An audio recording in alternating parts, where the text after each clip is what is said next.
Hey, good evening. Hope you all are doing well. Wanted to give you guys an update. I know it's been a few weeks since I posted a lecture. I have updated the calendar and posted that as well. And this is the week of April 13th. I've given an update on the schedule. I've adjusted a little bit because I had some out of town travel initially, and we had some guest speakers that we will no longer have, unfortunately. And then I also have put that in the near the syllabus section as well. So if you can't find it in the weekly section, you also can find it up in the top. If you have any questions about any of the assignments or any of the exams that are upcoming, my plan is to have the online quiz as well as an online test. I'm going to give you plenty of days to catch up. It's not going to be a set time, so you have a little bit of flexibility. And I will allow a little bit of extra time for you to complete those, given that you have to type up some answers that may slow you down a little bit. Let me turn over. We're going to lecture on chapter 17 tonight, which is employee benefits retirement plan. Last time we talked about in chapter 14 on annuities and how annuities, hold on a second, let me find the actual slide deck. Apologies.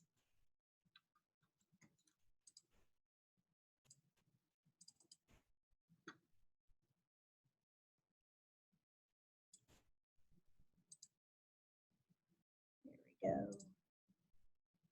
Okay, so wanted to cover employee benefits. So most of you are probably just getting ready to start your career. You're not even thinking about retirement. In fact, you're probably decades away from a retirement, unless you're self-employed and have a different plan of action. But most people, when they're going out in the work world, are looking for some long-term planning of how they're going to pay for the retirement, or at least they should be thinking about it. There are options where you plan for it in your own through annuities, IRA, investment accounts, but also you can look to your employer to provide some of those benefits. So going to work for an employer that provides a retirement plan is a great enhanced value for you. So what are the fundamentals? Private retirement plans do provide a large amount of investment capital into the market. It's a huge social and economic impact because if we didn't have this, these are all everybody's investments related to their working, most of their working adult life have been put into retirement plans if they've been in the same company for decades. There is some rules and regulations and standards around them. ERISA is the government act put in 1974 that established the minimum standards that are put in place for retirement plans and the guidelines they need to follow. The pension protection plan was put in place about a decade ago, or almost 15 years ago now. That increased the obligation of the employers. Many of you have probably heard of, especially public employers like police officers, fire, first rescue, or first responders. They believe they have a retirement plan and then come to find out that it wasn't fully funded. And so this protection plan made sure that employers actually fulfilled their obligation and promise that they made to their employees. Through these federal regulations, it allows employers' contributions to be tax deductible. So they're giving incentive to employers to provide these retirement benefits to employees. Why? Because if everyone relied completely on Social Security, one, it's not enough to sustain most individuals in their lifestyle, but it also encourages people to be adding to their overall retirement planning portfolio. They do have to meet certain requirements to be considered qualified. And what I mean by qualified means that they are eligible for tax deduction or special tax treatment. So in order to be a qualified plan, there's certain minimum requirements. A qualified plan, in order to be tax deductible for the employer, cannot overly compensate highly compensated employees. So a better way to say that is it can't favor highly compensated employees. It has to provide some minimum benefit to all participants and all employees. Otherwise, that would be an unfair advantage. And most people know the person who's putting those plans in place and making decisions are those executives that are probably highly compensated. So I'm going to make sure that they can't just put something in place that benefits themselves in order to get that tax deduction. Those minimum requirements, there's two different tests. I could do the ratio test, which would essentially require that the non-highly compensated employees have to be at least 70% of the highly compensated employees. So essentially, if you had 90% of your highly compensated employers were covered, compensated employees, I should say. So let's say your executives and directors, they make up 90% of those covered in the plan, and your non-highly compensated employees, just your base workers, are 63%. So you're like, okay, is that 63% of 90%? We haven't met that 70% requirement. It's the percentage of, so 63% over 90% actually equals 70%. As long as the non-highly compensated employees is at least 70% of the total highly compensated, then you met the requirement. Another way to look at it would be the average benefit that's applied for a non-highly compensated employee has to be at least 70% of the average benefit for those that make more money. So another test, and it has to look at all benefits to your employees. So most plans, this is something new that you guys may not be familiar with, the term vesting. There's usually all private retirement plans. These aren't state mandated. These are ones that are put in place by employers because they want to provide it for their employees or they want tax deductibility for their plans. There's a minimum age that needs to be attained and a minimum number of years of service in order to be qualified to participate in the plan. The federal requirement would be that under the current law, employees have to be at least the age of 21. So if you start working for an employer at the age of 18, 19, you are not yet qualified to participate in a retirement plan. And you also have to have completed at least 1 year of service before you're eligible. And most employers actually make you meet more than 1 year in order to be qualified. You can participate, but you're not fully vested. So there's 3 different ages that we look at with retirement. You can be normal at retirement age, which most people think of its normal retirement age as 65. It can be different depending on the plan. You have early retirement. So early retirement usually means you get a reduced benefit of some kind. You actually can retire earlier than what normal people would retire under the given plan. And then there's a deferred retirement. You choose to work beyond the normal retirement age and you want to continue to attain benefits or grow your account. These are allowed in some cases. So like I mentioned, a normal retirement age doesn't always mean 65. In my organization, we actually have a plan that is called an 80 and out plan. As long as your age plus your years of service add up to a total of 80 points or 80 years, then you get full retirement benefits. And if you start at a young age, that sometimes might be 53, 54. So normal retirement age for us is a little bit different. But there's several years before we can actually collect Social Security. So not very many people typically just fully retire. They may quit the employment at our organization and go do something else before they're qualified for Social Security, but they have attained a normal retirement age for our plan. Vesting. This is where you have the right after, let's say you decide to leave an employer, and I'm sure most of you will not work at the same employer your entire career, but if you work at an employer for a year or two, you don't want to lose out on benefits. And vesting means that when you leave the organization before your retirement, you just decided to work a few years and terminate your employment, you have the right to get benefits that are owed you for the rest of your life. And that means that you'd have to stay that minimum amount of time in order to be vested or to receive those benefits. Now, you do still get an entitled, like if you made contributions over those 3 years, and maybe in order to be fully vested, it's 5 years, you would get your contributions that you made over those 3 years back, but you won't get the benefit of those lifetime guaranteed benefits in the future. So a qualified defined benefit plan, again, qualified means that it's tax deductible, it meets the requirements to be tax deductible, has a minimum vesting standard. Under a cliff vesting, the employer has to be 100% vested after 5 years of service. So they don't get, if they go beyond that, then they don't meet that requirement. There's also a graded vesting option where you have to at least be 20% vested after 3 years, and you have to be fully vested by the year 7. So it kind of is a progressive plan. You do 20% maybe at 3 years, 40% at 4, 60% at 5, and so on and so forth until you get to year 7. But you don't have to wait. It's under the cliff vesting, you get nothing until you get to 5 years, where on this graded, you get some proportion of it for each year that you work. So in some ways, that even though you have to wait longer, you do get some benefit out of an earlier time period. So faster vesting is required for qualified deferred contribution plans to encourage greater employee participation. So we'll talk about the difference between a defined benefit and a defined contribution plan.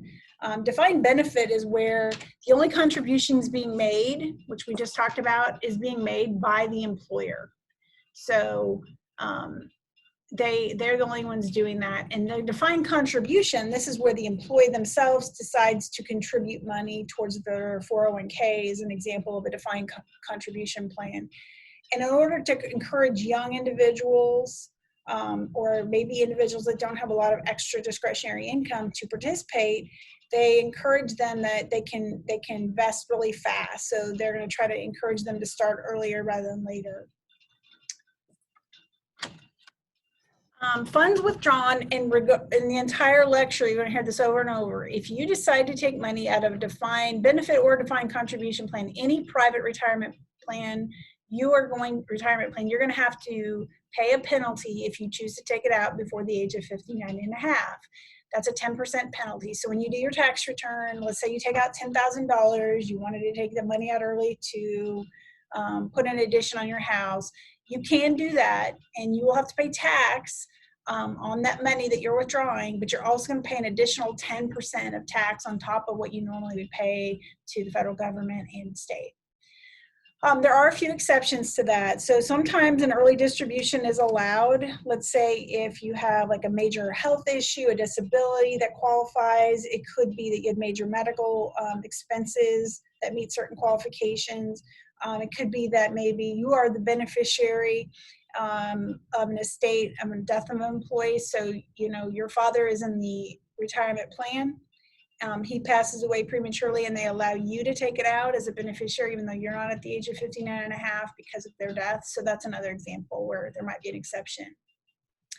Pension contributions cannot remain in the plan forever. So even though you can't take it out before it's 59 and a half, you also can't leave it in after 70 and a half. I don't know why the half years, but that's just how it's been defined. So there's that sweet spot. You need to start taking it out. Most people start taking it out at the age of 65. Let's say you decide to work well past the age of 70. Even if you do that, you're going to have, in order to remain qualified, you're going to have to start taking funds out. It has to be no later than the April 1st of the calendar year in which you're planning, when you will be turning 70 and a half. It doesn't apply to all IRAs. So example, Roth IRAs, which we learned in the last chapter, that minimum distribution for retaining a certain age is not required. Many qualified private pension plans, again, qualified means that they're tax qualified for tax benefits. Those are integrated with Social Security as well. So that's their method for allowing those highly compensated employees to increase their contributions into the plan that maybe the lower paid employees don't get to. So they have some integration piece to it. So employers do pay payroll tax, Social Security payroll tax on those benefits, and those are taken into consideration. So their goal here with that integration permits employers to increase those pension contributions for their executives, highly paid compensated employees without violating any of those distribution rules. And an example of that, if you make over, and I looked in the book and it talks about in 2017, if you made over $127,500, that would be the max that they have to pay Social Security tax on. I think in 2020, it's closer to $132,000. So your employer only has to pay Social Security tax on your earnings up to that amount. Beyond that, then it goes back to you. So you don't have to do that. An example would be maybe you contribute up to 6% on the contributions up to that maximum amount of 130,000, and then you can escalate to, like, let's say 12% if you get above that level, and that would meet the income tax requirements without being penalized. A top-heavy plan, this is where more of the assets are attributed to key employees, again, executives. If you have a top-heavy plan, in order to keep that qualified tax beneficial status, there has to be a rapid vesting schedule set in place for non-key employees. So they either get fully vested and get their benefits like within a year or two. That ensures that it's not too top-heavy and that the assets are not it gets the key minimum benefits there for non highly compensated employees. So there are a couple key plans. These are the two. You guys have probably heard about them before. I'm going to differentiate the two. And then I'm also going to point out that there's a difference between a contributory plan, and a non-contributory plan. First, a plan that's a defined benefit means that there's a guaranteed amount that you're going to get when you retire. You can count on that level of income every month forever and ever until you die. A defined contribution, on the other hand, means that your employer only guarantees what they're going to put into your investment account. They cannot guarantee how the market will perform, what the value will be at your retirement. So there's no guarantee what your actual monthly payment will be when you retire. Contributory means that you are contributing money to your fund, like a 401k, and maybe your employer is contributing money. That's what contributory means. Non-contributory means that you don't contribute anything to your retirement plan. Only your employer is. So you're a non-contributory party. A little bit more detail on defined benefits. So this is where, again, your retirement plan is known. Let's say it's $5,000 a month. You know you've worked X number of years and you're promised a certain percentage of your income when you retire. You can count on that $5,000. It will never waver, given the outline of the plan. Contributions are going to vary, though. So let's say the market does poorly like it is right now, and all of a sudden, in order to maintain that $5,000 income a month from the time you retire until you die, your employer is going to have to step up their contributions to make up the difference. They also get the benefit of, let's say their market's doing really well, they just need to make sure they have enough in the account to keep it at that benefit that they are required to pay you. Most of these plans are set up where it's based on your highest 3 years of earnings, or it could be a career average of your earnings. So let's say most people usually make the most money in their last few years of employment. They'll take the average of those last 3 years and they'll say, this is your average salary, and then I'm going to give you a percentage of that from the time you retire until you die. So typically how those are calculated, a lot of them, so let's say they also change a plan while some of these older employers, maybe they had one defined benefit plan in place when someone who's 55 started at the organization and they upped it or changed it. Sometimes they would have to, well, essentially, if they do improve the benefit, they have to go back and give past service credits for the service for the people that had previously worked there. If the benefits actually go down, which sometimes happens, sometimes they grandfather in those that are already working there, and anyone that's hired after a certain date would not receive the benefit of those improved retirement benefits. Defined benefit plans are a rarity. They are going away. Very, very few employers provide these anymore. I am very privileged to have a defined benefit plan. I'm part of a statewide government employee plan that is defined benefits. So I'm very lucky to have that. That is not something we typically find. If you're out there searching for it, it may be difficult. There is a maximum, I know this is dated, but it's not too much different, but there's a maximum amount that you can put in there. So your employer can put in an annual benefit. It's limited to 100% of your compensation for the highest 3 years, but it can't go over 200,000. It's probably indexed up annually, so it could be somewhere in the neighborhood of $210,000, $215,000 at this point. And then there's also a maximum annual contribution that can be contributed towards that benefit formula. So most plans that can't go over $250,000. So those highly compensated employees, typically really highly compensated employees, are not going to get the full benefit. If they make $1 million salary, they're not going to get all of that in their defined benefit plan. I mentioned already that there's two different ways you can calculate the formula. So most state employer defined benefit plans like mine is based on a percentage. So you get 1% or 2% or 1.5% for every year that you work. So for example, if at my employer it's 2% per year, so if I work 10 years times the 2%, I'm going to get 20% of my salary, my highest 3 years paid, from the time I am eligible to get my retirement till I die. Although that's not going to sustain me probably, but let's say I work at that employer for 10 years and then I move on to the next employer. It's a nice little chunk of money to have to add to your other retirement investments. But if you work somewhere for 30 years, let's say, 30 years of employment times 2%, that gives you 60% of your highest 3-year salary. If you stay somewhere 40 years, which is a rarity, but people do that, you're going to get 80%. So 2% times every year that they work, 40 years would be 80% of their highest 3 years of salary. So the longer you work, the higher benefit you get. Some places will do like a flat dollar amount for every year that you work.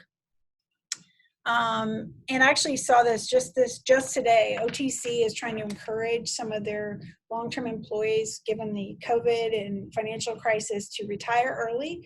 And by retiring early, employees will get a $500 amount for every year they work. So let's say they work 20 years at the organization. They're going to get $500 times the 20 years that they were there. And the maximum they can get is $10,000 per year. So it's a nice little add-on to any other defined benefit that they might be getting. So it might encourage some people to take the leap and retire early.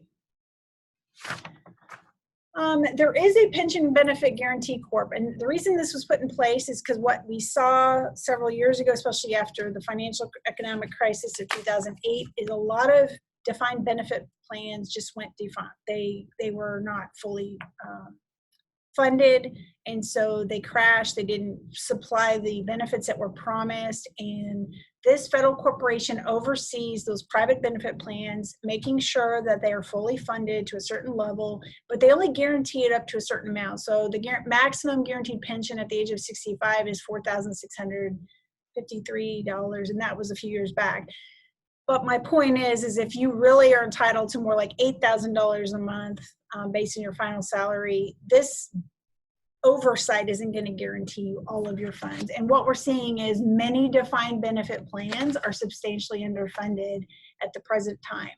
And so a lot of employers are phasing these out. So there's a lot of benefit. Obviously, if you have a choice between a defined benefit and a defined contribution, you're going to want the defined benefit. Why? Because it guarantees you retirement income. It never wavers, especially if it's fully funded and the oversight's there to protect your funds.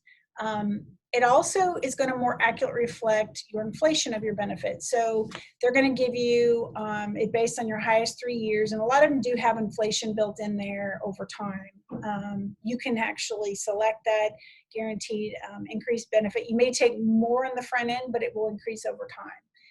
Usually, defined benefit plans are non-contributory, which means you don't have to contribute a dime.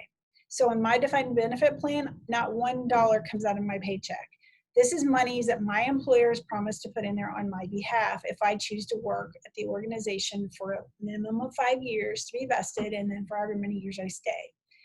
And then all of the risk of the investments doing well or the chance that they do poorly, that risk falls on the employer. You don't have to worry about it, because if if investments are doing poorly, your employer has to provide more funds to put it up to the level that it needs to be to guarantee your payment.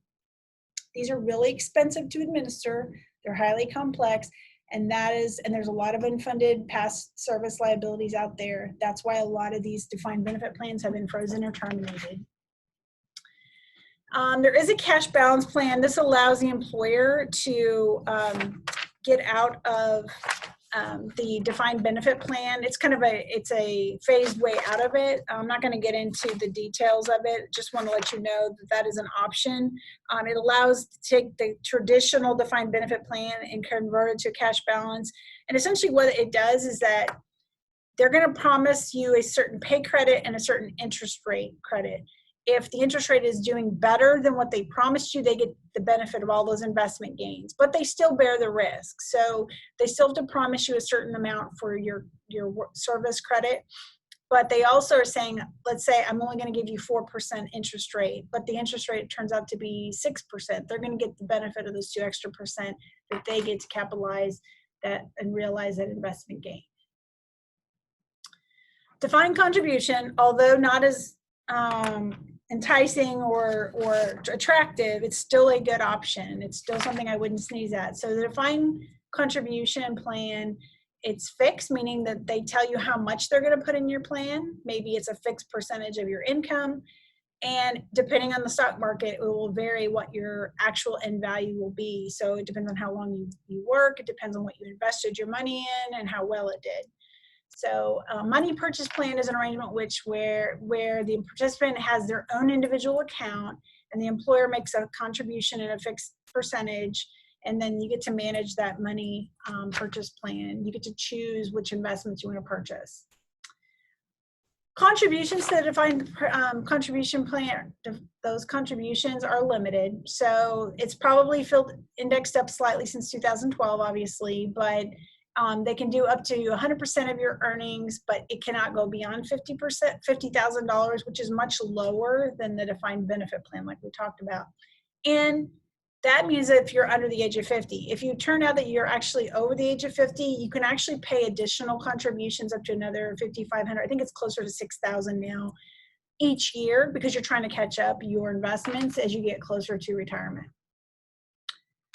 Most newly installed plans are going to be defined contribution. It is very, very, very rare for people to still have a defined benefit. And definitely people are not putting those in anytime soon because they're so expensive and hard to maintain.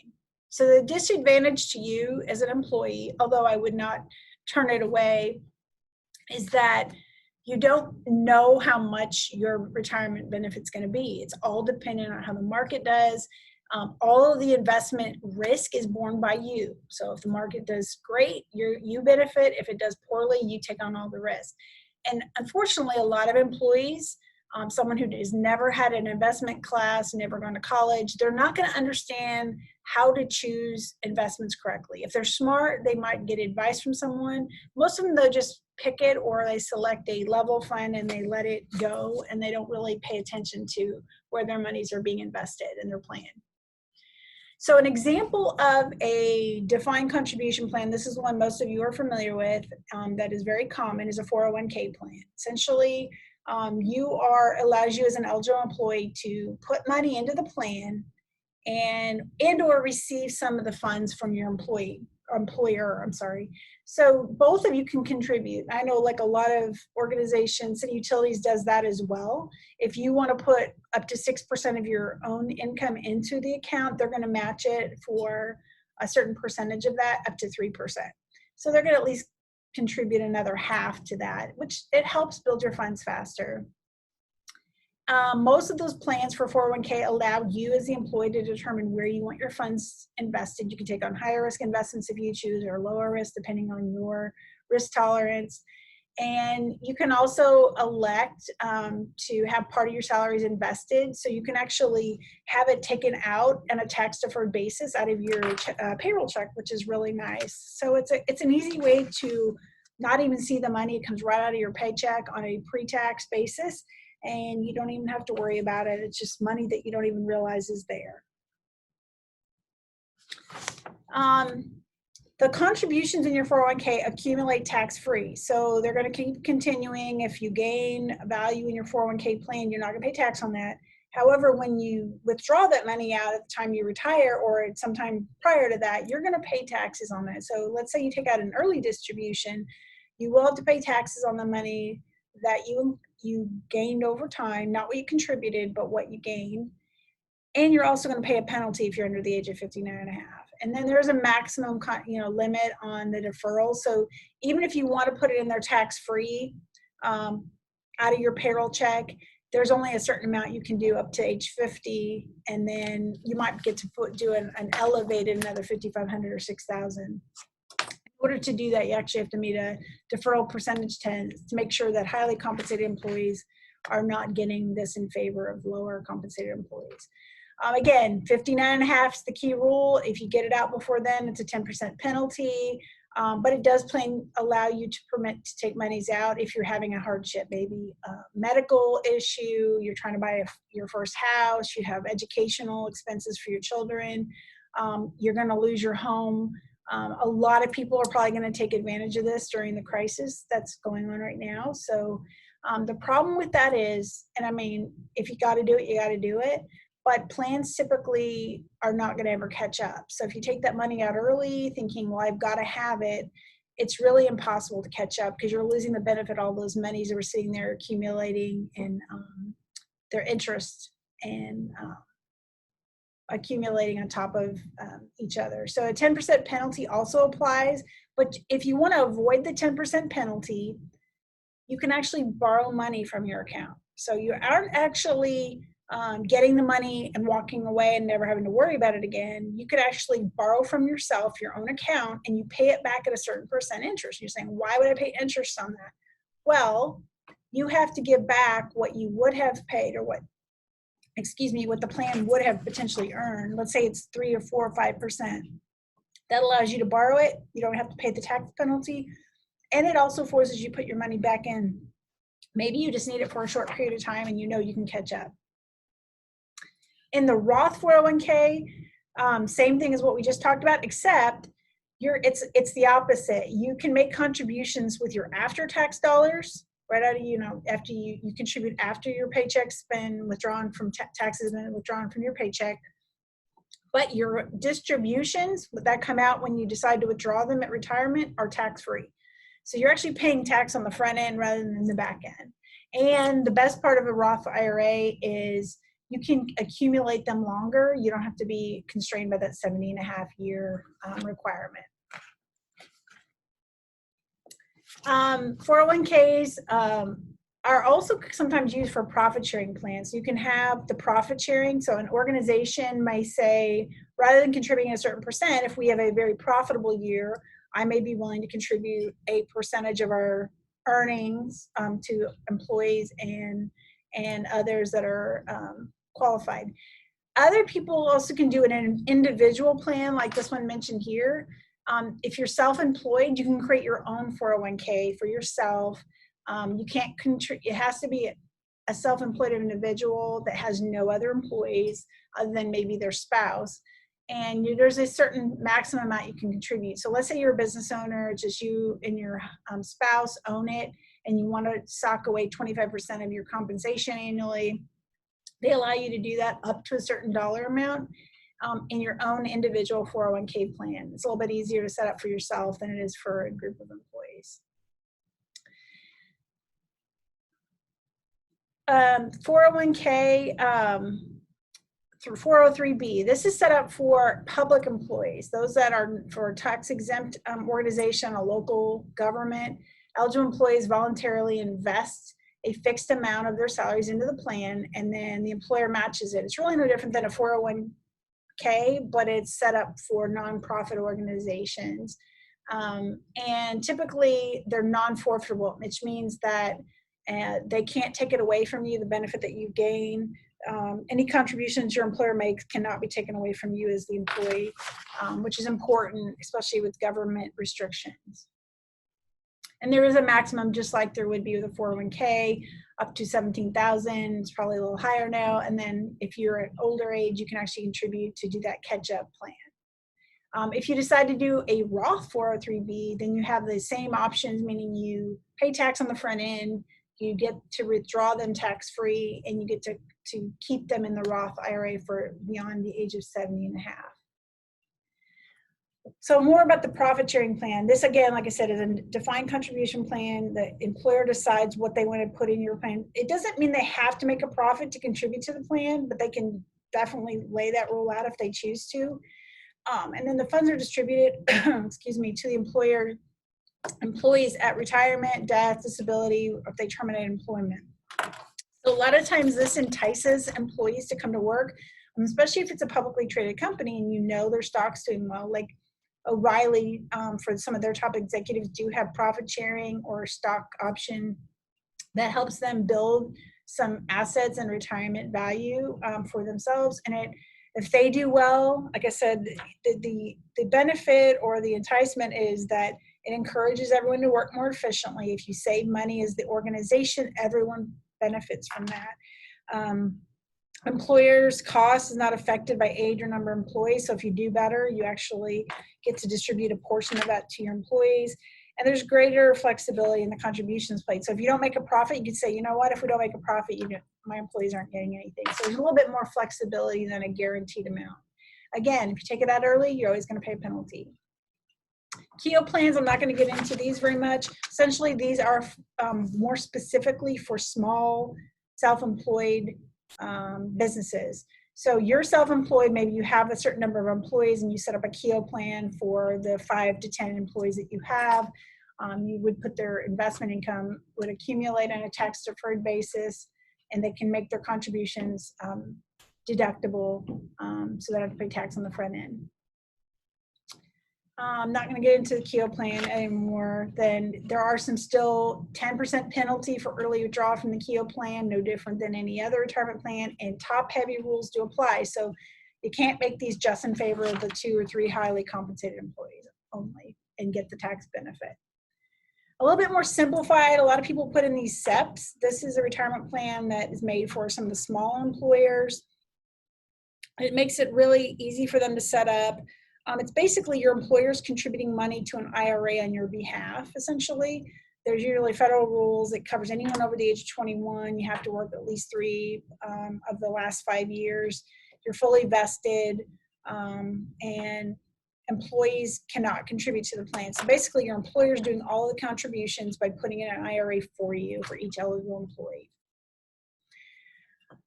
There is a savings incentive match, and a lot of organizations do this. So your 401k or IRA, a lot of them will say, if you contribute 6%, I'll contribute 3%, or I'll contribute 2%.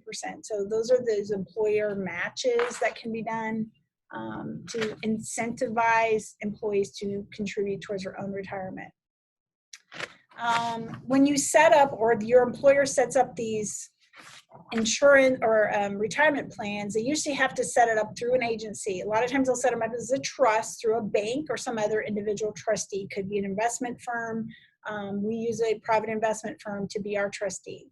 So they administer the plan, they help administer the investments. The employer doesn't have to worry about it. If you set up a plan with a life insurer instead, like an annuity type plan, then that would be called an insured plan rather than a trust fund plan. And sometimes they're administered a little bit by the bank and by a life insurer. Those would be a split funded. So the funding instrument is actually the trust agreement itself, or the insurance contract that states the terms under how those pension funds will be administered. And most of them are very structured on what funds can be invested in, how the withdrawals are made, how all of it's going to be administered and paid into the trustee. I'm not going to get into any more on the funding instrument side of it. The last thing I just wanted to point out, or the guaranteed investment contract. I think I want to point out and the problems with a tax-deferred retirement plan. People need to remember, anytime you have a retirement plan, especially 401ks, they're not defined benefit, they're defined contribution plans. A lot of people are still not going to have enough available for retirement. They know what a 401k is, but maybe they wait till the age of 40 to start contributing, or they wait until their kids are grown, and by then it's almost too late because they can't get the benefit of the accumulation of funds over a short amount of time. So they have inadequate balances. A lot of times there's not complete coverage for the entire workforce, meaning lower compensated employees typically don't participate because they don't have enough funds. They probably are living paycheck to paycheck. A lot of times there's lower benefits for women, and that's usually because Women typically sometimes temporarily leave the workforce to have children or off for a period of time, and so that slows their accumulation, especially if they leave an employer, they have to restart, they don't get fully vested, especially if they start employment and they have children within a couple of years of starting at an employer. If they decide to quit, they cannot come back and start over very easily. There is limited protection against inflation with a lot of these because there's no guarantee inflation amount. And a lot of times people take those lump sum distributions thinking, oh, it's my money, I need it, I'm in an emergency, and it's real easy to grab those funds and pay the penalty. It's just 10%. They justify it to themselves, and a lot of times will never pay back and never get the time value of money accumulation. And the last important thing is that investment mistakes. A lot of participants have no idea how to do investments. They may pick bad investments. They really could use a financial advisor to help them make decisions or some kind of guidance from an investment company. Otherwise, the money's just sitting there, and they could be accumulated faster if they pick good things, and maybe not so much if they make bad investment decisions. Some don't maximize the full benefit of getting free money. So if your employer is willing to give you 3%, if you maximize your investment to 6%, a lot of times people won't even take advantage of that. That's free money. Some choose not to participate at all. That's a mistake. And it's interesting, there are some stats out there. It said only 64% of private industry employees have access to a retirement benefit. So just a little over half even have a retirement plan available to them. And only 49% of those that have them, 49% of the employees actually participate in them. So even though only a little over half have them, even half of those choose not to participate, which is a waste. It's money that they can use to accumulate towards your own retirement. So unfortunately, that's where we're at. If you have any questions on this chapter, feel free to reach out, and I'll talk to you all soon. Take care.